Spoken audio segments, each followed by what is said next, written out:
Cambridge Practice Tests for Ielts 1 by Vanessa Jakeman and Claire McDowell. Published by Cambridge University Press, 1996. This recording is copyright. Cassette 1, Side 1. Practice Test 1.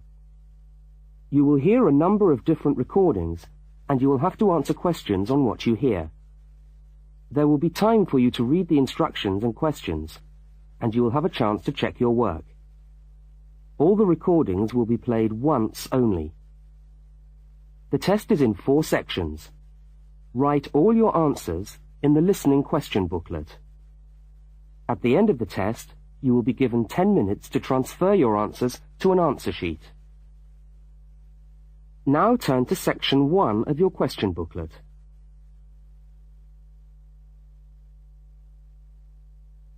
Section 1. You will hear a telephone conversation between a woman and a police officer. First, look at questions 1 to 5. For each of the questions, 4 alternatives are given. Decide which of the alternatives, A, B, C, or D, best fits what you hear on the tape, and circle the appropriate letter.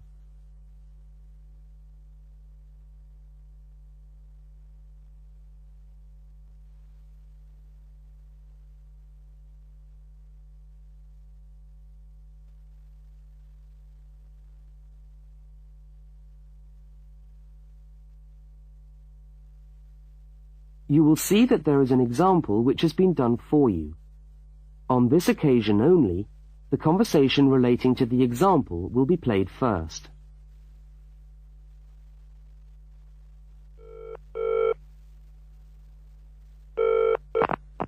Good evening, City Police Station. Can I help you? Oh, hello. I'd like to report a stolen briefcase, please. Just a minute and I'll put you through. The woman says she wants to report a stolen briefcase, so A has been circled. Now we shall begin. You should answer the questions as you listen, because you will not hear the recording a second time. Now listen carefully to the first part of the conversation, and answer questions 1 to 5.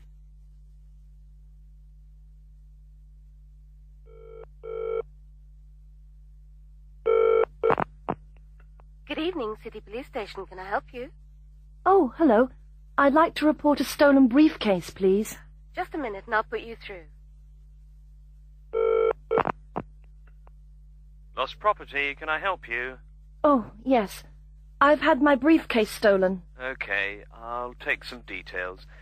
Tell me what it looks like, first of all.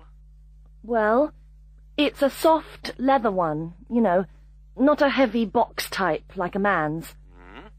And how does it close? It's got buckles at the front, 2 of them.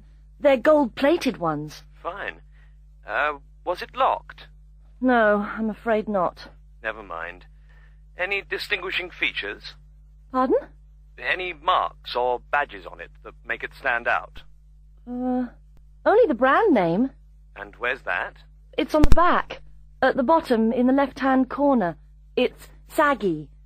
Oh, and there's a scratch. It's quite bad, but small, directly above the brand name. I did it recently, putting it on my bike. I got that.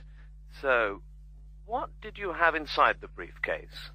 Well, all my papers from college. It's so frustrating, but thank goodness for computers. I haven't lost them completely. Yes, you're lucky. I had my wallet in my pocket, so I didn't lose that. But there were also my pens, which I got for my birthday, and a novel I was planning to read on the train. Right. Where exactly did you lose the briefcase? Well, I couldn't believe it. I was standing on the platform. It was right next to me. You were holding it? I'd just put it down on the floor, but I could almost feel it beside me. I was watching for my train because sometimes it comes early, and then next time I looked, my briefcase wasn't there. And what time was this? It must have been about 5:20. No, a bit later. I'd say 5:30, because it was just getting crowded, and the train normally comes at about 25 to 6. Before they continue their conversation, look at questions 6 to 10.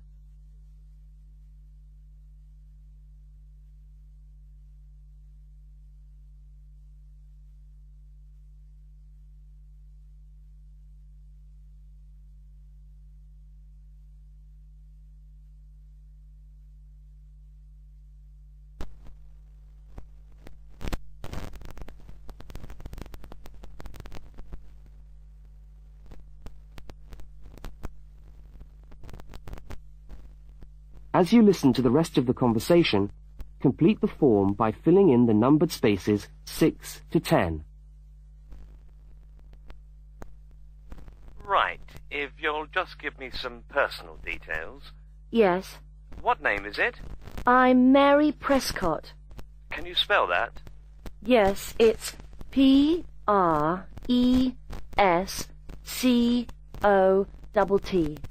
And your address? Flat 2, 41 Fountain Road, Canterbury. Fountain Road. Yes, number 41. And have you got a contact telephone number?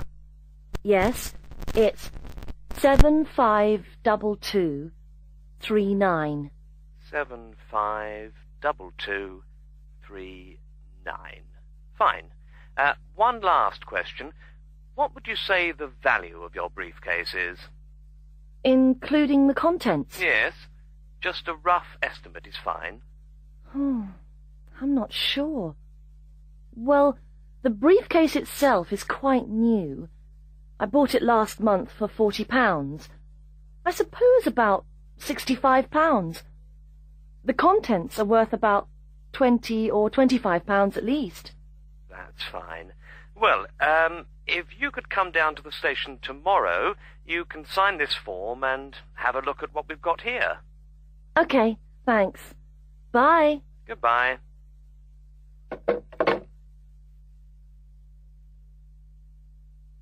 That is the end of section 1. You now have half a minute to check your answers. Now turn to section 2.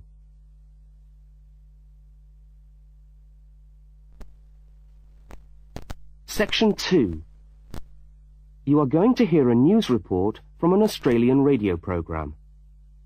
First, you have some time to look at questions 11 to 13.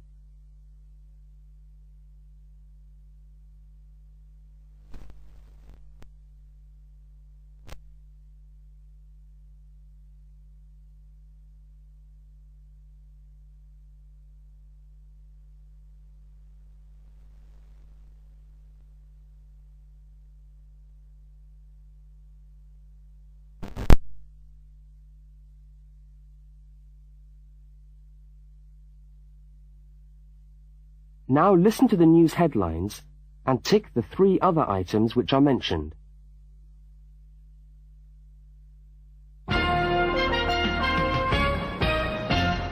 This is the 6 o'clock news for Tuesday the 25th of November. And first the headlines. The Prime Minister has promised to help the drought-stricken farmers in the northern part of the country who haven't seen rain for nearly 2 years. And in Sydney, a group of school children are successfully rescued from a plane which landed in the sea shortly after takeoff. Transport workers are on strike in Melbourne over a pay claim, and the strike looks set to spread to other states. And on a fashionable note, there's to be a new look for the staff of Qantas, Australia's national airline. Now you have some time to look at questions 14 to 21.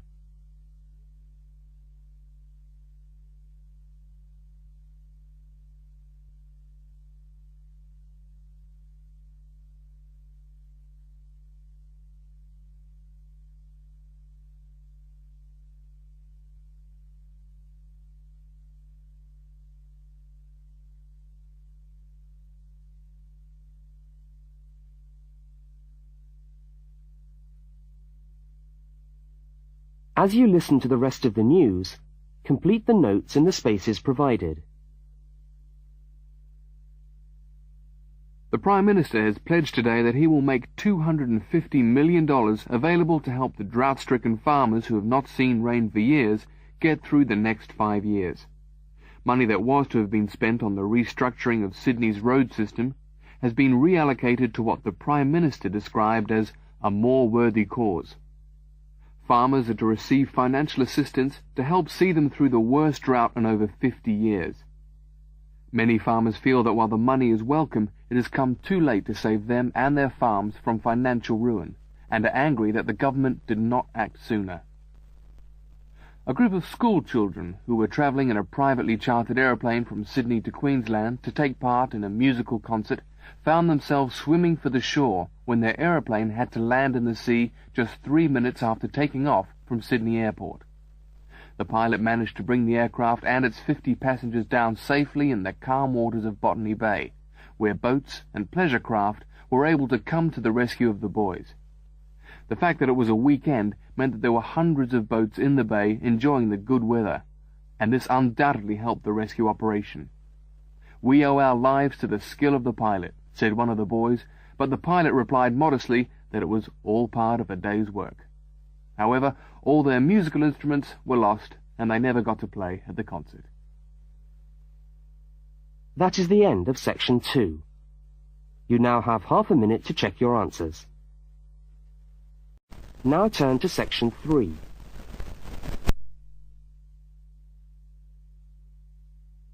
Section 3. In this section, you will hear a conversation between a university student and a university lecturer. Look at questions 22 to 25. For each of the questions, 4 alternatives are given. Decide which of the alternatives best fits what you hear on the tape and circle the appropriate letter.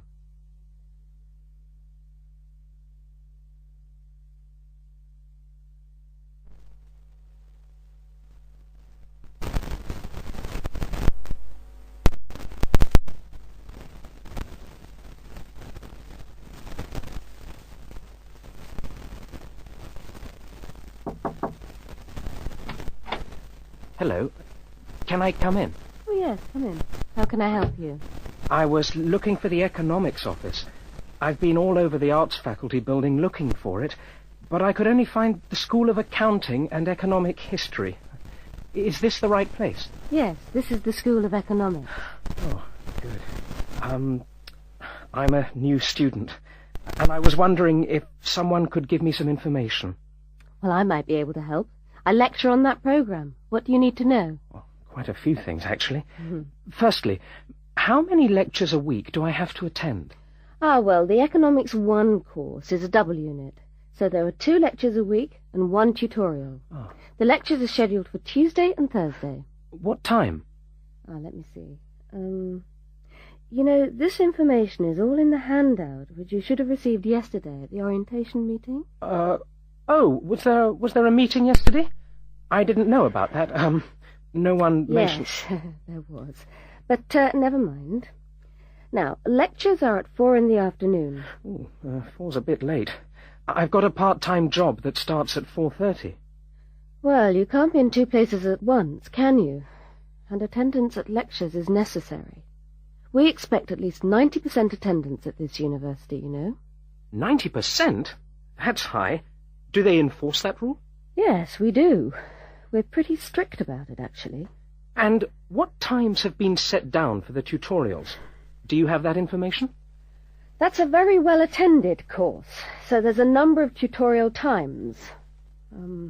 Monday, Wednesday, and Friday, all at 9 o'clock. Yours will be allocated at the first lecture. Can't I choose the time? Maybe, maybe not. You'll have to talk to the lecturer on the course. Dr. Roberts is his name. Oh, okay. Now look at questions 26 to 31.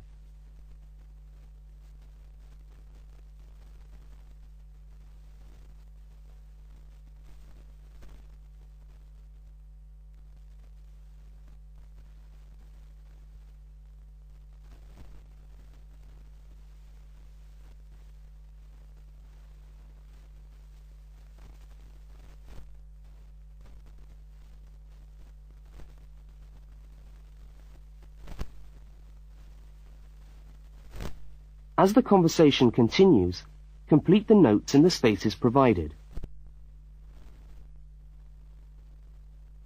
Anything else I can help you with while you're here? Well, yes, actually. Do you know what the course requirements are? I mean, how much work is expected for this course? Well, you have to complete a tutorial paper. What does that involve? Well, it's a piece of work on a given topic based on some set reading texts. You'll have to give a small talk to your tutorial group. How long does that have to be? Oh, about 25 minutes usually. I have to talk for 25 minutes? Yes, that's right. And then you have to write up your piece of work and give it to the lecturer to be marked. Right. And is that all? No. You also have to complete a 3,000-word essay on a topic. Can I choose the topic? Yes, usually you can. Right. That shouldn't be too bad. And in addition to that, there is an exam. An exam? What sort of exam? Well, it's an open book exam.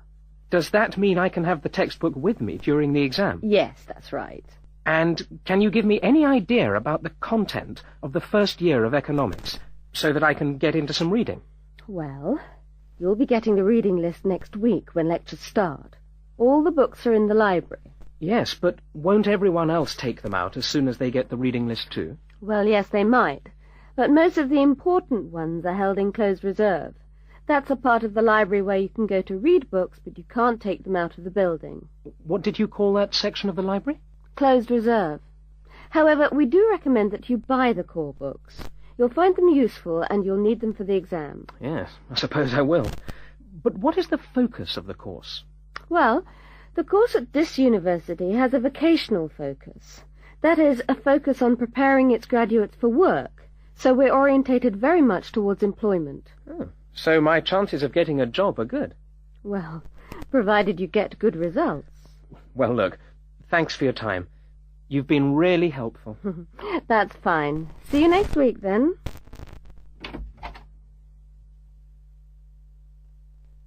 That is the end of section 3. You now have half a minute to check your answers. Now turn to section 4. Section 4. You will hear a talk given by a university lecturer about the structure of the university. First, look at questions 32 to 36.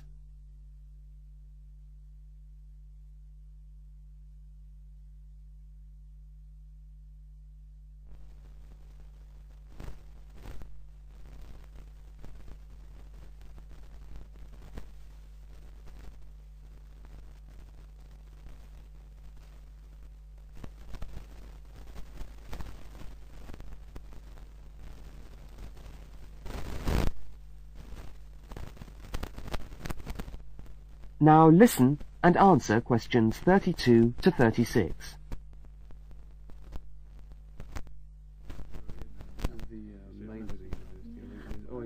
Good morning, and welcome to the University of Westlands. My name is Marcia Mayhew, and I'm the coordinator of the Bachelor of Social Science degree.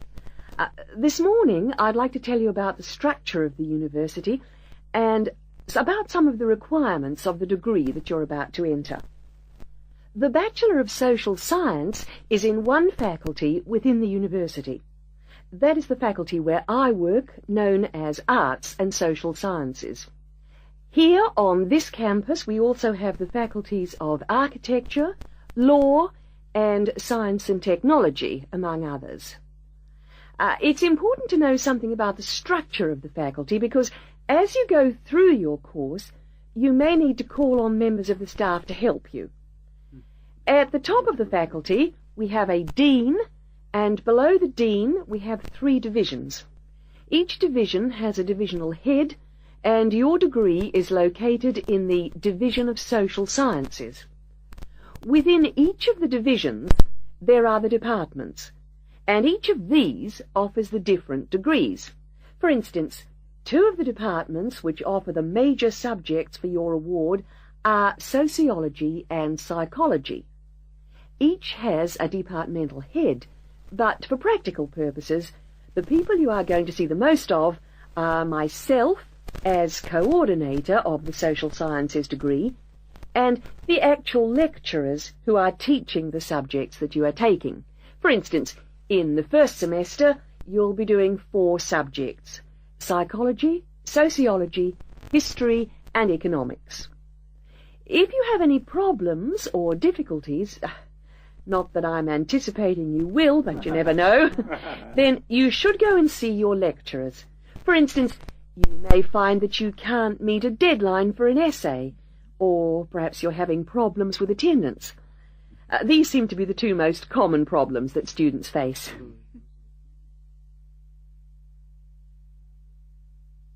Now look at questions 37 to 41.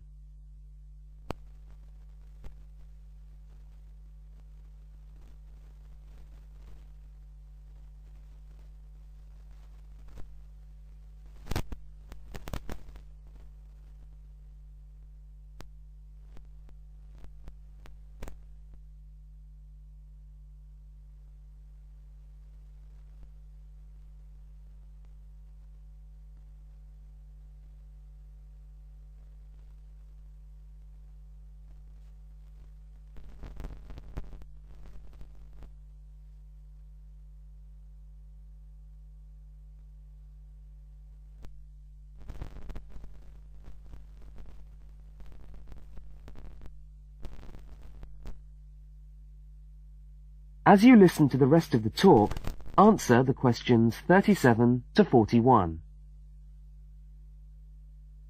If your lecturers are unavailable, you can always come and see me in my office. I'm available on Wednesday and Thursday mornings and on Friday afternoons. Outside these hours, perhaps you could ring the secretary and make an appointment. Now, you'll note that all of the subjects which you undertake in the first year are composed of lectures and tutorials. A lecture is about an hour long, and a tutorial usually runs for about 2 hours. A lecture is rather like what I'm doing now, where one person will talk to all of you together on a subject. Now, we do ask you to try to attend the lectures. A tutorial is perhaps where most of the learning occurs at a university. You will be divided into groups of between 12 and 15 students, and each week one of you will have to present a piece of work to the group as a whole, and then the group will discuss what you've said. It's this discussion, this exchange of ideas, which really constitutes the basis of university learning, in my view. Listening to lectures in many ways is just giving you information that you could access for yourself in the library. But the discussion at the tutorial is very important. This doesn't mean that you shouldn't go to the lectures, though. Other factors to be particularly concerned about are the structure of essays and delivery of written material. And in particular, I would like to mention the question of plagiarism. Plagiarism is taking other people's work without acknowledging it. That is, without saying where it comes from. Now, of course, all essays are based on research done by other people, but you must remember to attribute the work to the original writer. And while it's a good idea to work with other people, don't hand in work which is exactly the same as your friend's work, because we will notice. If you don't acknowledge the source of your information, then you run the risk of failing the subject, or in very serious cases, you might be denied entry to the university. Last but not least, stay in touch with us. If things are getting you down, don't go and hide. Come and talk to us about it. That's what we're here for. Right. Thank you very much for coming along today.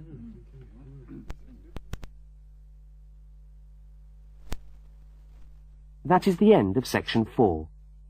You now have half a minute to check your answers.